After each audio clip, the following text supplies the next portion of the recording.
Welcome to Namo Tutorials. Today we are going to start Chapter 1 ठोस अवस्था solid state.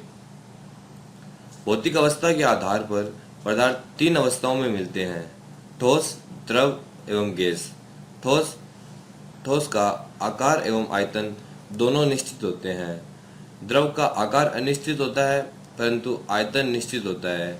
द्रव को जिस भी पात्र में डाला जाता है वह उसकी आकृति ले लेता है परंतु द्रव का आयतन वही रहता है। गैस का आकार एवं आयतन दोनों ही अनिश्चित होते हैं।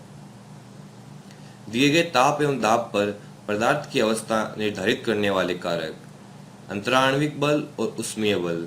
अंतराण्विक बल की प्रवृत्ति अणुओं को समीप रखने की होती है एवं उष्मीय ऊर्जा की प्रवृत्ति अणुओं को दूर रखने की होती है।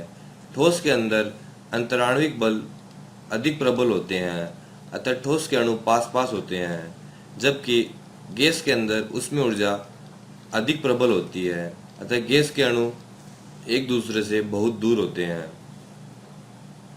क्रिस्टलीय ठोस और अक्रिस्टलीय ठोस। क्रिस्टलीय ठोस को वास्तविक ठोस भी कहा जाता है एवं अक्रिस्टलीय ठोस को अवास्तविक ठोस कहा जाता है। क्रिस्टलीय ठोस में अवयवी कणों की नियमित व्यवस्था होती है, जबकि अक्रिस्टलीय ठोस में अवयवी कणों की नियमित व्यवस्था नहीं होती है, ये यादृच्छिक रूप से व्यवस्थित होते हैं। क्रिस्टलीय ठोस लंबी दूरी तक नियमित रूप से व्यवस्थित होते हैं, जबकि अक्रिस्टलीय ठोस छोटी दूरी तक तो व्यवस्थित हो सकते हैं परंतु लंबी दूरी तक नियमित रूप से व्यवस्थित नहीं होते हैं। क्रिस्टलीय ठोस के गलनांक निश्चित होते हैं परंतु अक्रिस्टलीय ठोस के गलनांक निश्चित नहीं होते हैं। अक्रिस्टलीय ठोस एक निश्चित ताप परास में पिघलते हैं, इनके लिए एक गलनांक बिंदु नहीं होता है। यदि किसी द्रव को नियंत्रित अवस्था में धीरे धीरे ठंडा किया जाए तो क्रिस्टलीय ठोस प्राप्त होता है, परंतु यदि किसी द्रव को अचानक से ठंडा कर दिया जाए अर्थात अचानक से किसी ठंडी जगह पर रख दिया जाए तो इस प्रकार प्राप्त होने वाला ठोस अक्रिस्टलीय ठोस होता है। क्रिस्टलीय ठोस विषमदेशिक प्रवृत्ति होते हैं। विषमदेशिक अर्थात ऐसे पदार्थ के भौतिक गुणधर्म भिन्न भिन्न दिशाओं में भिन्न भिन्न होते हैं।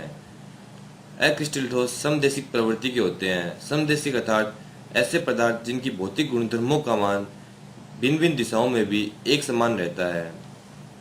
क्योंकि क्रिस्टलीय ठोस में अवयवी कणों की एक निश्चित व्यवस्था होती है अतः किसी दिशा में जाने पर तो हमें बहुत से कण प्राप्त हो रहे हैं परंतु किसी अन्य दिशा में जाने पर हमें कोई भी कण प्राप्त नहीं हो रहा है, अतः क्रिस्टलीय ठोसों को विषमदेशिक ठोस कहते हैं।